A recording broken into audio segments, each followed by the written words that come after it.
Hey folks, this video is going to be an overview of the Hotspot Texturing plugin for Maya. This is an awesome plugin if you're using a lot of trims or a lot of Atlas textures. You can see here I have this window model. I have a kind of a baked bevel wood paneling trim, and I want to align all of these faces to the proper sections in this trim. It's going to be a pain in the butt if I manually go through and try and do all of this stuff.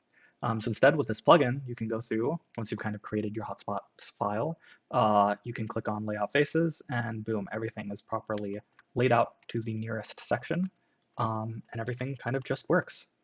So in this video, we're going to be breaking down and giving a quick overview of how all of this stuff works. So I also wanted to jump in and show you how useful this tool can be, especially when you have multiple models that you need mapped to a single trim. Again, this would be a pain in the butt and take a bunch of time to map each individual one. I'm looking at this table model that I have here. But again, given we have the same sections on the same trim, you can just go through, click layout faces, and then everything just kind of is set up and aligned properly. So let's actually go through and create a new hotspot file. So with the hotspot texturing window open, you're going to want to click create new hotspot.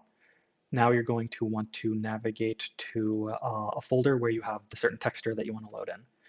So I have some stuff here, going to jump into projects, and I have this trim that I baked out from Substance Painter.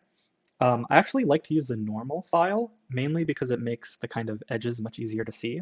You can also do something like bake out an ID map and map through there, just because sometimes using the base color alone, it's a little difficult to get the pixel perfect edges and everything. So I'm going to use this normal file, open this up, and then what you see we have is a bunch of different faces here. And really what this maps to is this little hotspot temp object over here. And what it does under the hood is it creates a new texture, creates a plane and assigns the texture to that plane, and then goes through and subdivides the plane. And really this is just kind of some helper object that we can delete at a later point. But the main purpose is to go through, we have all these different faces, and now what we can actually do is use these different faces to go through and map them to the different sections on our hotspot. So this is kind of where the bulk of the work happens.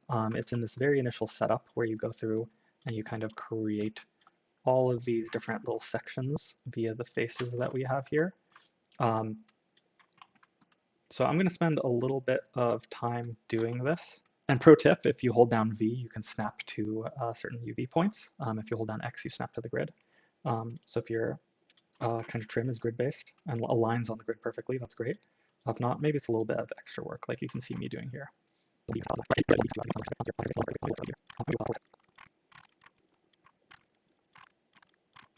So I've jumped ahead to where I've mapped all of the different faces.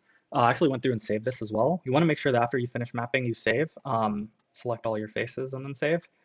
This is really important. If you don't, you might accidentally lose some progress and have to go through this again. So make sure you select your faces and then save. Now, once all of this is set up, I'm going to actually go over to one of my objects here. So let's just go back to our table.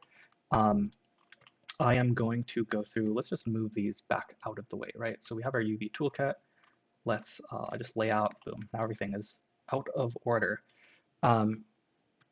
Once you load the correct hotspot, so the right hotspot file is kind of listed here, you can then go through and select all your faces, hit layout, and then everything is set up properly.